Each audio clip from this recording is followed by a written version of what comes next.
Welcome back to the YouTube channel. તો last લેક્ચરમાં આપણે કોલ્ડ વર્કિંગ અને હોટ વર્કિંગ બંને જે પ્રોસેસીસ છે આપણે ડિટેલમાં જોઈ હતી અને એના એડવાન્ટેજીસ અને ડિસએડવાન્ટેજીસ જોયા હતા આપણે, બરોબર. તો ચાલો નેક્સ્ટ સ્ટેજમાં જઈએ. હવે નેક્સ્ટ આપણે જોઈએ મેટલ રોલિંગ, બરોબર. તો મેટલ રોલિંગ જો તમે એક જોવા જાઓ તો મોડર્ન વર્લ્ડની જે મોડલ મેન્યુફેક્ચરિંગ વર્લ્ડ જે છે, બરોબર, મોડર્ન, એની સૌથી ઇમ્પોર્ટન્ટ પ્રોસેસમાંથી એક છે.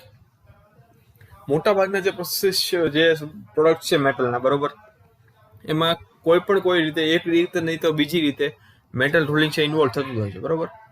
અને ઘણી વાર છે એ કોઈ પણ પ્રોડક્ટ બનાવવા માટે અથવા તો જે રો મટીરિયલ તમને મળે, બરોબર, એને પ્રોપર ફોર્મમાં મેળવવાનું કે પ્રોપર ફોર્મમાં લાવવા માટે તમારે સૌથી પહેલો જે સ્ટેપ છે તમારે કરવો પડે એ છે મેટલ રોલિંગ, બરોબર.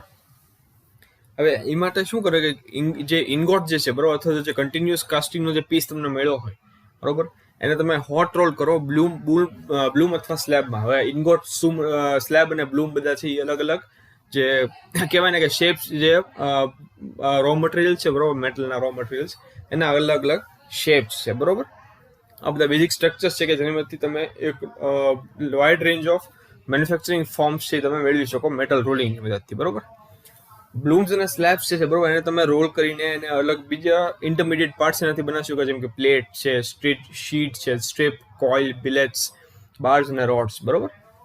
આમાંની જે ઘણી બધી પ્રોડક્ટ્સ છે, બરોબર, એ ફ્યુચરની જે પ્રોસેસીસ છે, બરોબર, બીજી ફોર્મિંગ પ્રોસેસીસ, એનું એક કહેવાય ને રો મટીરિયલ તરીકે કામ કરે, જેમ કે ફોર્જિંગ છે, શીટ મેટલ વર્કિંગ છે, વાયર ડ્રોઈંગ છે, બધા માટે જે બેઝિક તમારે રો મટીરિયલ જોતો હોય એને રો મટીરિયલ મેળવવા માટે તમારે મેટલ રોલિંગ કરવું પડે.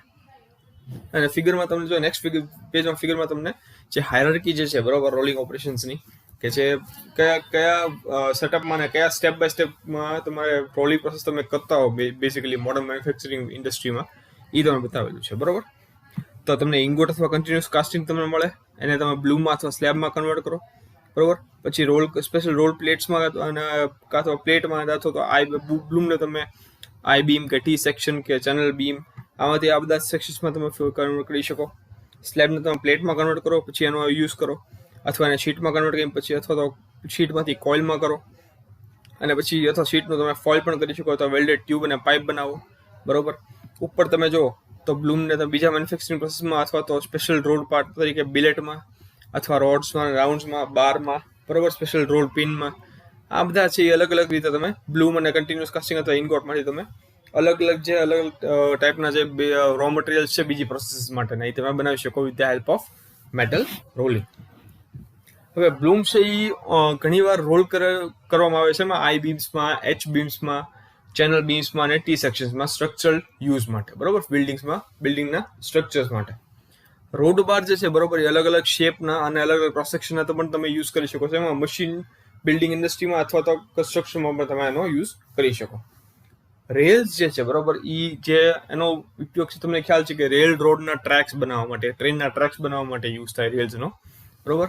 અને એની જે એને ડાયરેક્ટલી રોલ કરી શકો ડાયરેક્ટલી બ્લૂમ્સમાં, બરોબર. સ્લેબમાંથી તમે પ્લેટ્સ અથવા શીટ્સ રોલ કરી શકો, બરોબર. અને મેન્યુફેક્ચર આઇટમ્સના એક વાઇડ રેન્જ બનાવવા માટે આ પ્લેટ્સ અથવા શીટ છે તમને કામ લાગે.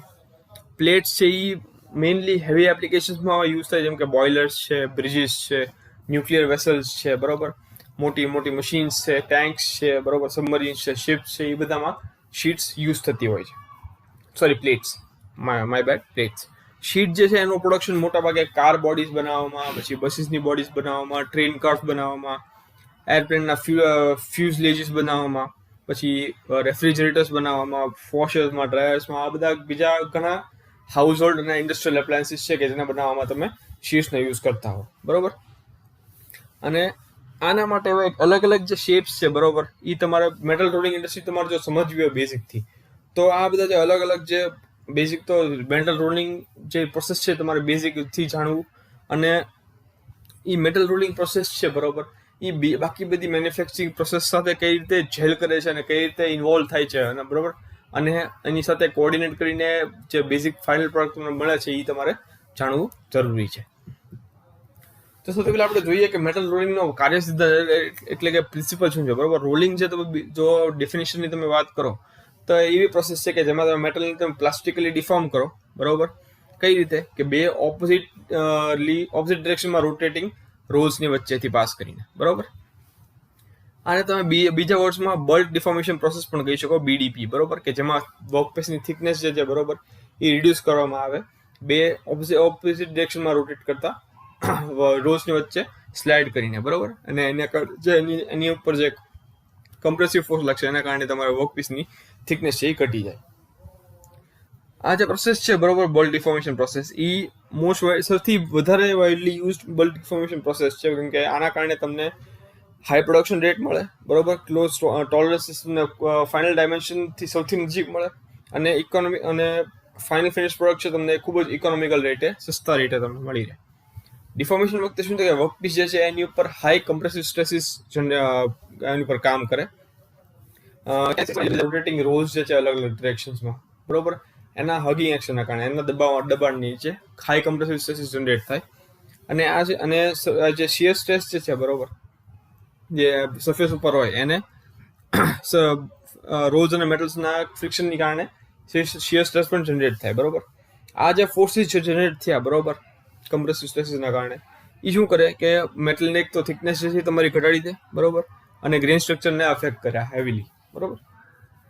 થિકનેસની જે રિડક્શન જે થાય છે, થિકનેસમાં જે ઘટાડો થાય છે, એ તમારે માપવું હોય તો તમે જે રોલ કર્યા પહેલાની જે થિકનેસ છે વર્કપીસની એ તમે માપો, અને રિડક્શન અને ઘટ્યા પછી તમે માપો, બરોબર. તેની મદદથી તમને ડિફરન્સ તમારો થિકનેસમાં જે છે જે ઘટાડો થયો છે તમને મળી શકે.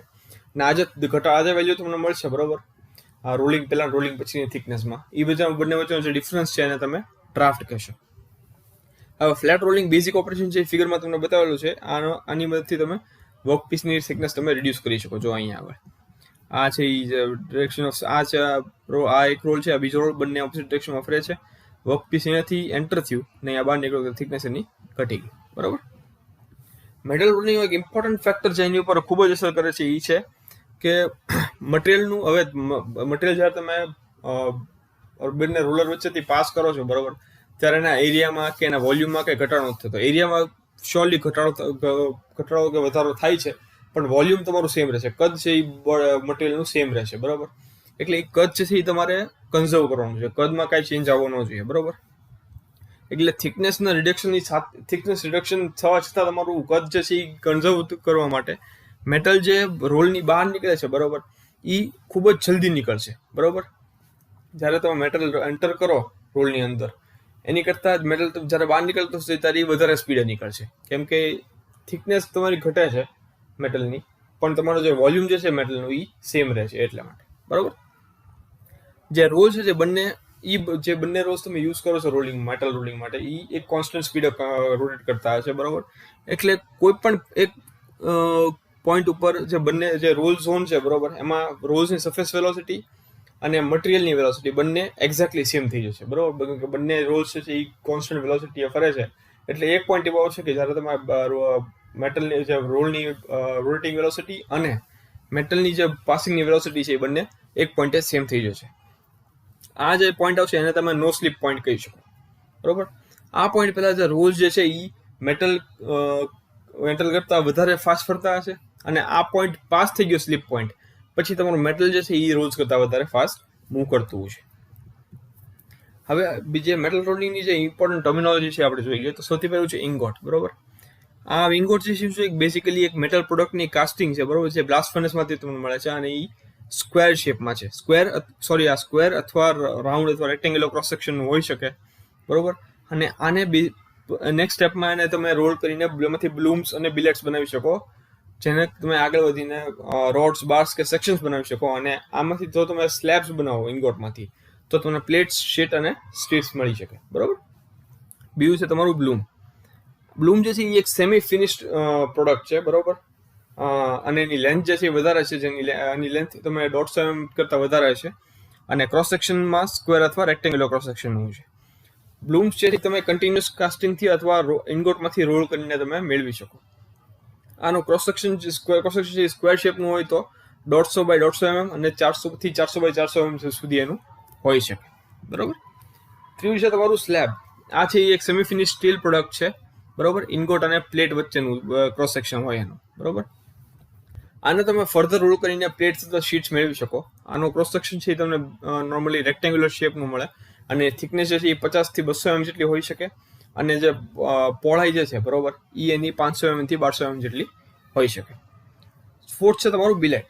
બરોબર, બિલેટ છે એ પણ એક સેમી ફિનિશ પ્રોડક્ટ છે બરોબર, જે કેવી રીતે મળે બ્લૂમ્સને હોટ રોલિંગથી રિડ્યુસ કરીને એની થિકનેસને. બરોબર, બિલેટ જે છે અને બિલેટને તમે આગળ ફર્ધર રોલ કરો કે ફોર્જ કરો તો તમે રોડ્સ અને બાર્સ મેળવી શકો. આનું ક્રોસ સેક્શન છે સ્ક્વેર શેપનું હોય અને એની જે રેન્જ છે એ 40x40 થી 150x150 mm જેટલી હોઈ શકે. પછી હવે પ્લેટ. બરોબર, તો પ્લેટ જે છે એ એક ફિનિશ અથવા સેમી ફિનિશ પ્રોડક્ટ તમે કહી શકો જેની થિકનેસ છે એ 6 mm કરતા વધારે હોય. આને આગળ ફર્ધર તમે રોલ કરીને તમે શીટ્સ મેળવી શકો. શીટ્સ છે બરોબર એ એક ફિનિશ પ્રોડક્ટ છે જેની થિકનેસ છે એ 6 mm સુધી હોઈ શકે અને એનો યુઝ છે એ વેહિકલ બોડી અને ડોમેસ્ટિક એપ્લાયન્સીસ બનાવવામાં થાય. અને ફાઇનલ છે તમારો ફોઇલ. આ જે છે એ પણ એક ફિનિશ પ્રોડક્ટ જ છે, પણ એની થિકનેસ છે એ 1 mm જેટલી હોય છે, એનાથી વધારે થિકનેસ ન હોય એની, 1 mm મેક્સિમમ થઈ ગઈ. આનો યુઝ છે એ એક રેપિંગ અને કોટિંગ પર્પઝ માટે તમે કરી શકો. બરોબર, નેક્સ્ટ આપણે જોઈએ રોલિંગ પ્રોસેસીસની ક્લાસિફિકેશન, વર્ગીકરણ. રોલિંગ પ્રોસેસીસ જેટલી પણ અવેલેબલ છે એને તમે બેઝિકલી 3-4 કેટેગરીઝમાં તમે કહેવાય ને કે કેટેગરાઇઝ કરી શકો, ક્લાસિફાય કરી શકો. સૌથી પહેલું છે according to working temperature. Working temperature કેટલું છે એની પ્રમાણે. તો પહેલું છે હોટ રોલિંગ, બીજું છે કોલ્ડ રોલિંગ. પછી આવશે according to shape of rolls. રોલ્સના શેપ કેવા છે બરોબર, તો એમાં આવશે ફ્લેટ રોલિંગ અને શેપ રોલિંગ. ત્રીજું આવશે according to rolling mills arrangement. બરોબર, રોલિંગ મિલની અરેન્જમેન્ટ કેટલી છે બરોબર, કે જે કેટલા એક તો રોલિંગ મિલ્સ તમે રોલ્સ તમે યુઝ કરો છો અને કઈ અરેન્જમેન્ટમાં યુઝ કરો છો. તો પહેલું છે ટુ હાઈ નોન રિવર્સિંગ. બરોબર, કે 2 રોલ્સ તમે યુઝ કરશો પણ રિવર્સિબલ નહીં હોય, એક જ ડિરેક્શનમાં એ રોલ થઈ શકે, બીજા ડિરેક્શન ફરી શકે નહીં. બીજું છે તમારું 2 હાઈ રિવર્સિબલ. બરોબર, કે જેમાં તમે બંને ડિરેક્શનમાં તમે રોલ કરી શકો. ત્રીજો છે 3 હાઈ, 4 હાઈ, ક્લસ્ટર. બરોબર, 3 હાઈમાં 3 રોલ યુઝ કરશો, 4 હાઈમાં 4, ક્લસ્ટરમાં કહેવાય ને કે ઘણા બધા યુઝ કરશો તમે, નંબર ઓફ 4 કરતાં વધારે. પછી આવશે પ્લેનેટરી. પ્લેનેટરીમાં તમે જેમ આપણે પ્લેનેટમાં તમે કેવું કહેવું કે પ્લેનેટ જે છે એ સનની આજુબાજુ ફરતા હોય એવું એનું એક કહેવાય ને કે એનું કન્ફિગરેશન હોય એનું, કે એક રોલ છે વચ્ચે આપેલો હોય, 2 રોલ સાઈડમાં આપેલા હોય. બરોબર, અને પાંચમું છે સાતમું છે તમારું ટેન્ડમ. અને બીજી જે ચોથું જે કેટેગરી છે જે અધર રોલિંગ પ્રોસેસ, કે જેમાં રિંગ રોલિંગ, થ્રેડ રોલિંગ અને ટ્યુબ રોલિંગ ઓર રોટરી ટ્યુબ પિયર્સિંગ. બરોબર, આ બધી રોલિંગ પ્રોસેસ છે તમારી. હવે સૌથી પહેલા આપણે કેટેગરી જોઈએ classification of rolling process according to working temperature. તો જો તમારું મેટલનું જેને તમે રોલ કરવાનું છે એનું ટેમ્પરેચર છે એની રિક્રિસ્ટલાઇઝેશન ટેમ્પરેચર કરતાં વધારે હોય તો એને તમે હોટ રોલિંગ કહેશો. હવે ગ્રેન્સ જ્યારે ડિફોર્મ થાય બરોબર આ પ્રોસેસ વધે ત્યારે તમારે એ જે ગ્રેન્સ જે છે એના મેટલના એ રિક્રિસ્ટલાઇઝ થાય, જેના કારણે એક ઇક્વિએક્સ માઇક્રોસ્ટ્રક્ચર એક મેન્ટેન થાય. બરોબર, બેઝ મેટલની અંદર, અને એના કારણે વર્ક હાર્ડનિંગ જે છે એ મેટલનું ન થાય. હોટ રોલિંગ જે છે એમાં શું કરવાનું કે ઇનગોટ્સ, સ્લેબ્સ, બ્લૂમ્સ કે બિલેટ્સ છે જેને પણ તમારે રોલ કરવાના છે એને તમે 1200 થી 1300 ડિગ્રી સુધી ગરમ કરો. બરોબર, અને પછી એને બંને 2 રોલ્સ વચ્ચે તમે એ મટીરિયલને પાસ કરો.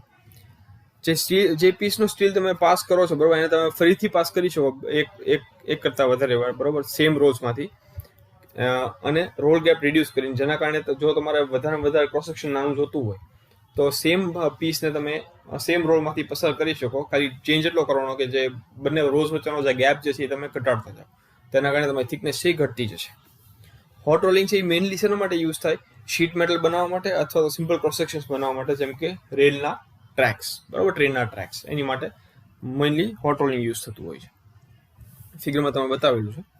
હવે આ પ્રોપર્ટી છે એ હોટ શેડમાં કરવામાં આવે છે, કેમ કે સ્ટીલ જે છે જેમ સ્ટીલની પ્રોપર્ટી એવી છે કે જેમ એનું ટેમ્પરેચર વધશે એમ એની યીલ્ડ સ્ટ્રેન્થ જે છે એ ઘટવા માંડશે. આના કારણે મોટું ડિફોર્મેશન તમારે કરવું હોય તો તમને ઇઝીલી કરી શકો. હવે નંબર ઓફ પાસીસ તમારે કેટલા કરવા છે બરોબર, એ ડિપેન્ડ કરે છે એની ઉપર કે તમે ઇનપુટ મટીરિયલ કેવું નાખ્યું છે અને ફિનિશ પ્રોડક્ટ તમારે જે મેળવવો છે એની સાઇઝ કેટલી છે. બરોબર, હવે એ જે નંબર ઓફ પાસ છે એ બેઝિક એ 70 પાસ કરતા જેટલા તમે મેક્સિમમ રાખી શકો. બરોબર, 70 લિમિટ શું કામ કે એ 70 પાસ કર્યા પછી જે મટીરિયલ જે છે બરોબર તમારું જે તમે પાસ કરો છો એ 70 પાસ પછી એટલું ઠંડુ પડી ગયું કે જેને તમે ફરી વધારે રોલ ન કરી શકો. એટલે 70 છે એ મેક્સિમમ પાસ થઈ ગયા. હવે પ્લેન બેરલ રોલ્સ જે છે એ યુઝ થાય છે એની માટે ફ્લેટ પ્રોડક્ટ્સ માટે, જેમ કે પ્લેટ છે, સ્ટ્રીપ છે, શીટ છે, બરોબર. જ્યારે ગ્રુવડ રોલ્સ ગ્રુવ વાળા જે રોલ્સ યુઝ કરવા હોય તો એ તમે સ્ટ્રક્ચરલ સેક્શન્સ માટે, રેલ્સ માટે, રાઉન્ડ્સ માટે, સ્ક્વેર્સ માટે, બીમ્સ માટે, શીટ પાઇલ્સ માટે તમે યુઝ કરી શકો, બરોબર. હવે આપણે જોઈએ હોટ રોલિંગ એડવાન્ટેજીસ, બરોબર. તો વર્ક હાર્ડનિંગ કોઈ પણ જાતનું કંઈ થશે નહીં તમારું, એટલે તમારું જે બેઝ મેટલ છે એ તમારો હાર્ડ નહીં થાય જરાય. લાસ્ટ ડિફોર્મેશન છે એ એક સિંગલ પાસમાં તમે કરી શકો, કેમ કે હિલ સ્ટ્રેન્થ ઘટી જાય છે હાઈ ટેમ્પરેચરે. સ્ટ્રેસીસ છે એ ઓછા થાય, એટલે ફોર્સીસ અને પાવર રિક્વાયરમેન્ટ છે એ ઘણા ઓછા હોય તમારા આ પ્રોસેસ માટે. અને ઘણા મોટા વર્ક પીસ છે અને તમે ઇઝીલી ડિફોર્મ કરી શકો કે, અને એ માટે તમે જે ઇક્વિપમેન્ટ તમે યુઝ કરો એ પણ રિઝનેબલ સાઇઝનું હોય. ડક્ટિલિટી તમારી ખૂબ જ હાઈ હોય, એટલે લાસ્ટ ડિફોર્મેશન છે એ કરી શકો તમે. 99% કરતાં વધારે રિડક્શન પણ તમે કરી શકો. અને કોમ્પ્લેક્સના પાર્ટ્સના શેપ તમારે કરવો હોય તો એ પણ તમે આમાં ઇઝીલી કરી શકો. ગેરફાયદા છે આના કે તમારે ફ્રિક્શન તમારો ખૂબ જ વધારે થાય, એટલે લોસીસ થઈ શકે, બરોબર, વિયરિંગ થઈ શકે. રોલ્સ જે છે તમારે એ હોટ રોલિંગ કરો છો એટલે તમારે કોન્સ્ટન્ટલી કૂલ કરતા રહેવા પડે. અને જે હોટ રોલ્ડ પાર્ટ તમે જે બહાર નીકળે છે રોલિંગ થયા પછી, એને તમારે હેન્ડલ કરવું અઘરું પડે, કેમ કે બહુ હાઈ ટેમ્પરેચરનું હોય એટલે. નેક્સ્ટ છે તમારું કોલ્ડ રોલિંગ, બરોબર. તો જો ટેમ્પરેચર તમારું તમે જે મેટલને રોલ કરો છો ત્યારે એનું ટેમ્પરેચર છે એના રિક્રિસ્ટલાઇઝેશન ટેમ્પરેચર કરતાં ઓછું હોય તો તમારે, અને યુઝલી રૂમ ટેમ્પરેચર હોય તો તમે એને કોલ્ડ રોલિંગ કહેશો, બરોબર. કોલ્ડ રોલિંગ મેઇનલી મેં તમને વાત કરી એમ કે રિક્રિસ્ટલાઇઝેશન ટેમ્પરેચર કરતાં ઓછા ટેમ્પરેચર, એટલે બેઝિકલી રૂમ ટેમ્પરેચર થતું હોય છે, જેના કારણે તે સ્ટ્રેન હાર્ડનિંગના કારણે જે ફાઇનલ તમને પ્રોડક્ટ મળશે એની સ્ટ્રેન હાર્ડનિંગ કારણે એની સ્ટ્રેન્થ જે છે એ 20% જેટલી વધી જતી હોય છે. અને આના કારણે તમારી જે સરફેસ ફિનિશ છે એ પણ તમને સારી મળશે, અને ટોલરન્સીસ તમને ખૂબ જ સારા એવા મળશે. કોમનલી જે કોલ્ડ રોલ્ડ પ્રોડક્ટ્સ તમને જોવા મળે છે એ છે શીટ્સ છે, સ્ટ્રીપ્સ છે, બાર્સ છે અને રોડ્સ છે, બરાબર. આ પ્રોડક્ટ્સ છે એ જે હોટ રોલ્ડ પ્રોડક્ટ છે એની કરતાં ઘણા નાની સાઇઝના હોય છે, બરાબર. હવે સ્મોલર સાઇઝ છે વર્ક પીસીસની આમાં, એટલે અને સ્ટ્રેન્થ એની ખૂબ જ સારી એવી છે compared to hot rolling process. આનામાં તમે 4 હાઈ અથવા ક્લસ્ટર મિલ્સ તમે યુઝ કરતા હો છો. કોલ્ડ રોલિંગ છે, બરોબર, એ હોટ રોલિંગની જેમ સિંગલ પાસમાં ખૂબ જ વધારે થિકનેસ ઘટાડી ન શકે, એમાં તમારે ધીમે ધીમે તમારે થિકનેસ ઘટાડવી પડે. હોટ રોલિંગમાં બહુ હાઈ ટેમ્પરેચર હોય એટલે એ તમે સિંગલ પાસમાં ઘણી બધી થિકનેસ ઘટાડી શકો, આમાં તમારે ધીમે ધીમે ઘટાડવી પડે. આના એડવાન્ટેજ છે કે 50 થી 80% જેટલું ડિફોર્મેશન છે એ પોસિબલ છે તમારું, બરોબર. સ્કેલિંગ કે ઓક્સિડેશન કઈ જાતના કંઈ થશે નહીં, એના કારણે તમારી ટોલરન્સીસ તમને ખૂબ જ ટાઇટર મળશે, બરોબર. જે ફાઇનલ ડાયમેન્શનથી એનાથી ખૂબ જ નજીક તમને ડાયમેન્શન તમારા મળશે, અને સફિશિયન્સી તમને ખૂબ જ સારી મળશે. થિનર વોલ્સ, બરોબર, પાતળી વોલ્સ તમારે જોતી હતી પણ આમાં તમે મેળવી શકશો કમ્પેર ટુ હોટ રોલિંગ. વર્કપીસની ફાઇનલ પ્રોપર્ટીઝ છે, બરોબર, એને તમે ક્લોઝલી કંટ્રોલ, ખૂબ જ નજીકથી અને સારી રીતે કંટ્રોલ કરી શકો. અને જો તમારે જોતું હોય તો કોલ્ડ રોલિંગ પછી જે તમને વધારે સ્ટ્રેન્થ જે મળે છે એને તમે રિટર્ન કરી શકો, અથવા તો જો તમારે વધારે ડક્ટિલિટી જોતી હોય તો તમે ગ્રેન સાઇઝને તમે કંટ્રોલ કરી શકો અનિલિંગ કર્યા પહેલા, બરોબર. અને ફાઇનલ છે કે લુબ્રિકેશન છે એ જનરલી ઇઝીયર હોય છે. ડિસએડવાન્ટેજ છે કે આમાં તમે હીટ નથી કરતા, તો રૂમ ટેમ્પરેચર ડિફોર્મ કરો છો મેટલને, એટલે આમાં તમારે ફોર્સીસ વધારે અપ્લાય કરવા પડે. અને મેં આપણે પહેલા વાત થઈ કે હોટ રોલિંગ કરતાં સિંગલ પાસમાં તમારે કોલ્ડ રોલિંગમાં બહુ ઓછું ટેમ્પરેચર ડાયમેન્શન છે એ થિકનેસ ચેન્જ થશે, રિડ્યુસ થશે, એટલે આમાં જે છે એના કારણે સરફેસ સ્ટ્રેસીસ વધારે જનરેટ થશે, અને સ્ટ્રેસ ડિસ્ટ્રીબ્યુશન તમારું યુનિફોર્મ નહીં હોય, નોન યુનિફોર્મ થશે, એટલે એના કારણે ફેલિયરના ચાન્સીસ પણ વધી જશે. નેક્સ્ટ છે તમારું ફ્લેટ રોલિંગ પ્રોસેસ, બરોબર. તો ફ્લેટ રોલિંગ પ્રોસેસ છે એ સૌથી બેઝિકલી બીજી કેટેગરી આપણે શરૂ કરી છે એના ક્લાસિફિકેશનની. એ છે according to the shape of rolling, બરોબર. કયા શેપનું રોલિંગ કરો છો એની ઉપરથી આપણે કરવાનું છે. તેમાં પહેલી પ્રોસેસ છે એ છે ફ્લેટ રોલિંગ પ્રોસેસ, બરોબર. ફ્લેટ રોલિંગ છે એ સૌથી બેઝિક ફોર્મ ઓફ રોલિંગ છે, જેમાં સ્ટાર્ટિંગ અને એન્ડિંગ મટીરિયલ છે એ બંનેનું સેમ રેક્ટેંગ્યુલર ક્રોસ સેક્શન છે. મટીરિયલ જે છે એ બંને રોલર્સની વચ્ચે તમે ફીડ કરો, જેને વર્કિંગ રોલ્સ કહેવાય, બરોબર. અને એ ઓપોઝિટ ડિરેક્શનમાં રોલ કરતા હશે. બંને રોલ્સ વચ્ચેનો જે ગેપ જે છે એ જે સ્ટાર્ટિંગ મટીરિયલ છે, બરોબર, એની થિકનેસ કરતાં ખૂબ જ ઓછું છે. એના કારણે તો જ તમે એને તેની થિકનેસ ઘટાડી શકો છો. બંને રોલ વચ્ચેનો ગેપ જે છે એ સ્ટાર્ટિંગ મટીરિયલના થિકનેસ કરતાં ઓછો હોય તો. મટીરિયલની થિકનેસમાં જે ઘટાડો થશે એના કારણે શું થશે, તમારું જે મટીરિયલ છે એની લેન્થ જે વધી જશે, થિકનેસ ઘટશે પણ સામે એની લેન્થ વધશે એની, બરોબર. હવે ફ્રિક્શન છે જે મટીરિયલ અને રોલ્સ વચ્ચે ના ઇન્ટરફેસ છે, બરોબર. એના કારણે શું થાય કે મટીરિયલ છે એ આગળ પુશ થશે, આગળની બાજુ, બહારની બાજુ, બરોબર. સિંગલ પાસમાં કેટલું ડિફોર્મેશન અવેલેબલ છે, બરોબર, એ લિમિટેડ છે ફ્રિક્શનના કારણે. રોલ્સની વચ્ચે, રોલ અને મટીરિયલની વચ્ચે જે ફ્રિક્શન થાય એના કારણે જે કેટલું ડિફોર્મેશન તમે મેળવી શકો સિંગલ પાસમાં એ એક લિમિટેડ છે. જો ચેનની થિકનેસમાં જે ફેરફાર આવે એ ખૂબ જ વધારે હોય તો રોલ્સ જે છે એ મટીરિયલ ઉપરથી સાવ આમ કહેવાય ને ઇઝીલી સ્લીપ થઈ જાય અને અંદર એ ખેંચી ફરીથી ન શકે. ફાઇનલ પ્રોડક્ટ જે છે એ તમને મળે આ પ્રોસેસથી કાં તો શીટ હોય અથવા તો પ્લેટ હોય. હવે બેઝિક ફ્લેટ રોલિંગ ઓપરેશન વખતે એવું તમે જોઈ શકો કે વર્ક મટીરિયલ જે છે, બરોબર, એ રોલ્સ ઉપર વધારે ગ્રેટર ફોર્સ છે એ એક્સર્ટ કરશે, વધારે ફોર્સ લગાડશે વર્ક મટીરિયલ જે છે એ રોલ્સ ઉપર, બરોબર, અને એ મટીરિયલના સેન્ટર તરફ એને એજ કરતા, બરોબર, એજ કરતા એની સેન્ટર ઉપર વધારે ફોર્સ અપ્લાય કરશે. આના કારણે રોલ્સ જે છે એ વધારે સેન્ટર બાજુ ડિફ્લેક્ટ થશે, બરોબર, અને એના કારણે જે વર્કપીસ છે, બરોબર, એને મિડલમાં એ સારી એવી વધારે થિકનેસ મળશે, બરોબર. બીજી પ્રોસેસ છે તમારી shape rolling process. Shape rolling process છે એક બ્રોડ ટર્મ છે, બરોબર, કે જેનામાંથી તમે એક range of metal rolling operations તમે કરી શકો અલગ અલગ જ્યોમેટ્રીના. આમાં જે રોલ્સ છે એ એક પાર્ટને એક સ્પેસિફિક શેપમાં તમે ફેરવી શકો આ પ્રોસેસથી, બરોબર. વર્ક જે છે એ ગ્રેજ્યુઅલ રિડક્શનથી તમે એક કોન્ટુર એક પર્ટિક્યુલર પાથમાં જે ક્રોસ સેક્શન છે એમાં તમે કન્વર્ટ કરી શકો. પછી આઈસ બીમ હોય, એલ બીમ હોય, યુ ચેનલ હોય, રેલ્સ હોય, રાઉન્ડ હોય, સ્ક્વેર બાર્સ હોય કે કોઈ પણ, બરોબર. ઘણા બધા ડિફરન્ટ શેપ છે, તમે શેપ રોલ કરી શકો મેટલ રોલિંગ ઇન્ડસ્ટ્રીમાં આજે, બરોબર. એમાંથી એક એક્ઝામ્પલ છે કે પોસિબલ રોલ પાસ ડિઝાઇન એક રેલના પાટા બનાવવા માટે એક મશીનમાંથી, બરોબર.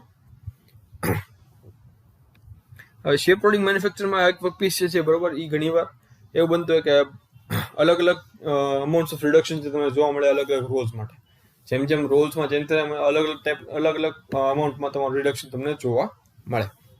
જો બહુ વધારે શેપ ચેન્જ તમારો ઘણા પાર્ટ્સમાં તમને ક્રોસ સેક્શનમાં જોવા મળે તો એ એક એના કારણે એક ખૂબ જ મોટી ડિફેક્ટ છે એ રોલિંગ પ્રોડક્શનમાં તમને મળી શકે, શેપ રોલિંગ પ્રોડક્શનમાં જો જરૂર કરતાં વધારે શેપ ચેન્જ થઈ ગયો હોય તો. Next classification of rolling process, બરોબર. તો રોડ્સ જે છે એ ઘણા વેરિયસ ક્રોસ સેક્શન્સમાં તમે પ્રોડ્યુસ કરી શકો રોલિંગથી, બરોબર. કાસ્ટ ઇંગોટથી લઈને અલગ અલગ બ્રૂમથી લઈને બ્લેડ સુધી તમે આગળ તમે જે તમારે શેપ જતો એ પ્રમાણે તમે રોલિંગ તમે કરીને ફાઇનલ પ્રોડક્ટ મેળવી શકો. યુઝલી જે પેર ઓફ રોલ્સ તમે યુઝ કરતા હોય એના ગ્રુવ્સ જે છે એ મેચિંગ હશે, બરોબર, કે જેના કારણે તમે ફાઇનલ જે પ્રોડક્ટ છે એને ડિઝાયર્ડ શેપ આપી શકો. લિમિટેડ અમાઉન્ટ ઓફ રિડક્શન જ તમે અને ચેન્જ ઇન શેપ તમે મેળવી શકો એક સિંગલ પાસમાં કોઈ પણ પ્રોસેસમાં, બરોબર. આના કારણે શું થાય કે લાર્જ રિડક્શન જે છે અને ચેન્જીસ ઓફ શેપ છે એ એક કરતાં વધારે પાસીસમાં તમને મળી રહે એક નંબર ઓફ સિરીઝ ઓફ ગ્રુવ્સમાંથી, બરોબર. એક સેટ ઓફ રોલ્સમાં એક સિરીઝ ઓફ ગ્રુવ્સ તમે મેળવવા હોય એની ગ્રુવ યુઝ કરીને એમાંથી તમારે વધારે ચેન્જ ઇન શેપમાં ચેન્જ અને વધારે રિડક્શન જોતું હોય તો એક કરતાં વધારે પાસીસ તમારે કરવા પડે. એ ઘણા છે સ્ટાન્ડર્ડ પાસ રિડક્શન શેડ્યુલ છે એ આવેલા છે, બરોબર. આ રોલ પાસીસ છે, બરોબર, એ બેઝિકલી 3 ટાઈપના આવેલા છે. એક છે રફિંગ ઓર બ્રેકડાઉન, બીજું છે લીડર અને ત્રીજું છે ફિનિશિંગ, બરોબર. તે આપણે જોઈ લઈએ. હવે રફિંગ ઓર બ્રેકડાઉન પાસીસ છે એ કયા ટાઈપના હોય કે રફિંગ પાસ વખતે શું હોય કે ક્રોસ સેક્શન એરિયા છે તમારો એ પ્રિફર્ડ એરિયા છે, એટલો તમારો એરિયા જોતો છે એમાં રિડ્યુસ થઈ જાય અને લેન્થ ઓફ સ્ટ્રોક જે છે એ ઇન્ક્રીઝ થાય, જેના કારણે તમારું જે વોલ્યુમ છે એ મેન્ટેન થઈ શકે. રફિંગ પાસીસ છે એ રોલ પાસીસના સિક્વન્સના પહેલો સ્ટેપ હોય.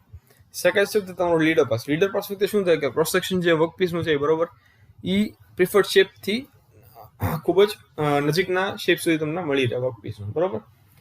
વર્ક મટીરિયલનું વોલ્યુમ છે એ પણ આમાં લીડર પાસમાં પણ કોન્સ્ટન્ટ રહેશે. અને ફાઇનલ છે ફિનિશિંગ પાસ. આ છે તમારો ફાઇનલ પાસ છે રોલ પાસીસના કે જે તમને પ્રિફર્ડ શેપ આપશે વર્કપીસનો ફાઇનલી, બરોબર. હવે રફિંગ, લીડર અને ફિનિશિંગ પાસમાં જે કેટલા નંબર ઓફ પાસીસ છે, બરોબર, કેટલા રાખવા એ શેની ઉપર આધાર રાખે કે ફાઇનલ પ્રિફર્ડ શેપ તમારે કેવો જોતો છે અને ફિનિશિંગ તમારા વર્કપીસનું કેવું જોતું છે એની ઉપર આધાર રાખે, બરોબર. હવે સૌથી સિમ્પલમાં સિમ્પલ શેપ હોય, બરોબર, તો એને પણ તમારે રૂલ કરવો હોય તો ઘણીવાર તમારે કોમ્પ્લેક્સ શેડ્યુલ્સ તમારે કરતા હોવા પડતા હોય છે, બરોબર. ફોર એક્ઝામ્પલ જો તમે વાત કરો તો એક રાઉન્ડ રોડનું તમે રોલિંગ કરતા હો, રાઉન્ડ રોડ પ્રોડક્ટનું, બરોબર, તમે રોલિંગ કરો છો એની સાઇઝ ઘટાડવા માટે, તો તમે જ્યારે સ્ટાર્ટ કરો ત્યારે એનો શેપ જે છે એ રાઉન્ડ રોડનો હોય, એક મોટી સાઇઝનો, બરોબર. તો એનું તમારે નાનું જો કરો તો એવું જરૂર નથી કે એ સિંગલ પાસમાં તમને મળી જાય. તમારે ઘણા બધા પાસીસ અલગ કોમ્પ્લેક્સ પાસીસ તમારે કરવા પડે કોમ્પ્લેક્સ શેડ્યુલ્સમાં, કે જેનાથી તમને ફાઇનલી એક નાનો રાઉન્ડ પ્રોડક્ટ જ મળી રહે, બરોબર. તો ફિગરમાં જુઓ તો આ તમારું સ્ટાર્ટિંગ જે છે એ તમારું આ રાઉન્ડ પ્રોડક્ટ છે લેફ્ટ હેન્ડ સાઈડ ઉપર, અને ફાઇનલી તમારે નાનું જો સેમ રાઉન્ડ ક્રોસ સેક્શન જોતું છે તો 1 2 3 4 5 ચેન્જ કરીને પછી છઠ્ઠો ચેન્જ તમને ફાઇનલી તમારો ફાઇનલ શેપ તમને મળી રહે. હવે આ ટાઈપનું છે એમાં મોસ્ટ પોપ્યુલર જે પાસ રિડક્શન શેડ્યુલ છે એ શું છે કે રાઉન્ડથી તમે સ્ટાર્ટ કરો અને નોર્મલ ઇલેક્ટ્રિક શેપ તમે મેળવો, પછી સબસિક્વન્ટ આગળ વધારે પાસ કરતા ફાઇનલી તમે ક્રોસ સેક્શનને 90 ડિગ્રી ફેરવતા તમે રોલ કરતા જાઓ અને દર વખતે એક નવું એલિપ્સ મેળવો અને ફાઇનલી અને એ 90 ડિગ્રી તમે ફેરવતા હશો એટલે શું છે તમારી જે લોંગ ને શોર્ટ એક્સિસ છે એલિપ્સની, બરોબર, એક લોંગ એક્સિસ હોય ને એક શોર્ટ એક્સિસ હોય, એની ડિરેક્શન છે એ ચેન્જ થયા રાખશે. એવી રીતે તમે આગળ વધતા તો ફાઇનલી તમને એક સ્મોલ રાઉન્ડ તમને મળી રહે. રોલિંગ જે એક સ્ક્વેર રોડની જો તમે વાત કરો તો એમાં તમે રોલિંગ કરતા હો તો સ્ક્વેર રોડનું રોલિંગ તમે સ્ટાર્ટ કરો અને એક સ્મોલ નાના સાઇઝનું તમારે રોલિંગ સ્ક્વેર રોડ જોતો છે, બરોબર. તો એની માટે તમારે એવું શેડ્યુલ બનાવવું પડે કે તમે સ્ક્વેરથી તમે ડાયમંડ મેળવો, ડાયમંડથી ફરીથી તમે સ્ક્વેર મેળવો, ફરીથી તમે ડાયમંડ મેળવો, ફરીથી સ્ક્વેર મેળવો, એ રીતે તમારે આગળ કરતો રહેવું પડે કે જેથી તમને ફાઇનલી એક સ્ક્વેર શેપનું તમને મળી રહે. કોમર્શિયલ શેપ્સ, બરોબર, જેમ કે આઈ બીમ્સ છે, ચેનલ્સ છે, રેલ્સ છે, બાર્સ છે, બરોબર, એમાં તમારે 10 થી 15 સ્ટેપ તમારે કરવા પડે કે જેનાથી તમને ફાઇનલી બ્લૂમમાંથી તમને ફાઇનલી તમારો રિક્વાયર્ડ શેપ છે તમને મળી શકે. હવે અને ફાઇનલી જો વાત કરીએ તો પાસ રિડક્શન શેડ્યુલ્સ તમારે કઈ રીતે ડિઝાઇન કરવા, બરોબર, ને કઈ રીતે ગોઠવવા, એ એક બેસિકલી આર્ટ છે, બરોબર. અને એ તમે જો એક્સપિરિયન્સ તમને હોય તો એ તમને ખૂબ જ સારું એવું રહે, બરોબર. આજનો આપણે ફાઇનલ ટોપિક લઈ લઈએ ફોર્જિંગ. હવે બરોબર, ફોર્જિંગ જે છે એ મેટલ વર્કિંગ પ્રોસેસમાં જેટલી પ્રોસેસ છે એમાં સૌથી જૂની પ્રોસેસ છે કે જેમાં તમે હીટેડ મેટલ જે છે એનું પ્લાસ્ટિક ડિફોર્મેશન કરો બે ડાઇસની વચ્ચે, જેનાથી તમને ફાઇનલ ડિઝાયર્ડ શેપ તમને મળી શકે, બરોબર. હવે તમે ડિપેન્ડ કરે કે એક આઈટમ તમારે પાર્ટનું કોમ્પ્લિશન જોઈએ છે એની પરથી તમે ફોર્જિંગ છે એ ઓપન ડાય પણ કરી શકો અને ક્લોઝ ડાય ફોર્જિંગ પણ કરી શકો. ઓપન ડાય ફોર્જિંગમાં મેટલ જે છે એને તમે કમ્પ્રેસ કરો એક મેન્યુઅલી હેમરથી અથવા મિકેનિકલ હેમરથી, અને શેપ જે છે તમે મેન્યુઅલી તમે એનું ચેન્જ કરી રાખો, મેનિપ્યુલેટ કરો. ક્લોઝ ડાય ફોર્જિંગમાં જે છે ડિઝાયર્ડ કોન્ફિગરેશન જે ડિઝાયર્ડ શેપ અને સાઇઝ તમારે જોઈએ છે એ તમે કઈ રીતે મેળવો, વર્કપીસને બે શેપ કરેલા અને ક્લોઝ ડાઇસમાં તમે એને સ્ક્વીઝ કરીને કમ્પ્રેસ કરીને, બરોબર. ફોર્જિંગમાં ફેવરેબલ જે ગ્રેન ઓરિએન્ટેશન તમારે જોતું છે, બરોબર, મેટલનું, એ કઈ રીતે મેળવો, મશીનિંગ કરતાં વધારે સારું એવું તમને મળી રહે. તો તમે ફિગરમાં જોજો, આ તમારું જે છે એ ફોર્જિંગનું છે ગ્રેન સ્ટ્રક્ચર, આ છે તમારું મશીનનું ગ્રેન સ્ટ્રક્ચર, બરોબર. તો બેસિકલી ફોર્જિંગમાં મશીનિંગ કરતાં તમને વધારે ડિઝાયરેબલ સારું એવું ગ્રેન સ્ટ્રક્ચર મળી રહે. નેક્સ્ટ આપણે જોઈએ ટાઈપ્સ ઓફ ફોર્જિંગ પ્રોસેસ, બરોબર. તો ડ્રોપ ફોર્જિંગ સૌથી પહેલી જોઈએ. તો ડ્રોપ ફોર્જિંગ પ્રોસેસમાં મેટલ જે શેપ જે છે એ તમે કઈ રીતે મેળવો કે હોટ મેટલને ઇમ્પ્રેશન્સ ને માં તમે ફોર્મ કરો, બરોબર, અને પછી એને સોલિડ બ્લોક્સમાં હાર્ડન રોલર સ્ટીલના સોલિડ બ્લોક્સમાં તમે કન્વર્ટ કરો, બરોબર, અને ફોર્જિંગ ડાઇસમાં, બરોબર. ડાઇસ જે છે, બરોબર, એ બંને બે હાઉસમાં બનાવેલા હોય, એમાંથી એક જે છે એ રાઇઝિંગ અર્થ સાથે કનેક્ટેડ હોય અને બેઝિક બ્લોક સાથે, અને બીજું છે એ ફોલિંગ બ્લોક સાથે કનેક્ટેડ હોય ડ્રોપ ફોર્સના, બરોબર. ડ્રોપ ફોર્સમાં એક રાઇઝિંગ બ્લોક હોય અને એક ફોલિંગ બ્લોક હોય, બંને સાથે એક જે હાફ છે ડાઇનો એ કનેક્ટેડ હોય, અને બીજો જે છે, બરોબર, એ સ્ટેશનરી એન્યુઅલ સાથે કનેક્ટેડ હોય. ડ્રોપ ફોર્જિંગ છે એ શેની માટે બેસિકલી યુઝ થાય, ઓટોમોટિવ ઇન્ડસ્ટ્રીમાં ક્રેન્કશાફ્ટ બનાવવા, સ્ટબ એક્સલ અને ગિયર બનાવવા માટે. ઘણી યુનિક કેરેક્ટરિસ્ટિક છે ડ્રોપ ફોર્જિંગ પ્રોસેસની, એ છે કે ગ્રેજ્યુઅલી ફોર્મ્સ જે છે તમે હીટ કરો, બરોબર. આ પ્રોસેસથી તમે હીટેડ મેટલ તમે ગ્રેજ્યુઅલી ફોર્મ કરતો હોય કઈ રીતે, સિંગ્યુલર અથવા તો રિપીટેડ બ્લોઝથી, બરોબર, અને એક પર્ટિક્યુલર સિક્વન્સમાં કે જેમાં તમે ઇન્ડિવિજ્યુઅલ અથવા મલ્ટી સ્ટેજ ડાય કેવિટીઝ તમે યુઝ કરી શકો, બરોબર. બેઝિકલી એક તમે એક સિંગલ સ્ટોકમાં પણ તમે મેળવી શકો અથવા તો રિપીટેડ બ્લોઝમાં પણ તમે મેળવી શકો ફોર્જિંગમાં, બરોબર. બીજું છે કે એક પાર્ટિંગ લાઈન તમને પ્રોડ્યુસ કરે, બરોબર, અને ફ્લેશ પણ પ્રોડ્યુસ કરે વર્કપીસ ઉપર, અને આ ફ્લેશ છે તમારે કાઢી નાખવું પડે. અને ફાઇનલી આ પ્રોસેસમાં તમારે મશીનિંગ કરવું પડે ડાયમેન્શનલ ટોલરન્સીસ અને સારી સરફેસ ફિનિશ મેળવવા માટે ફોર્જિંગ થઈ ગયા પછી, બરોબર.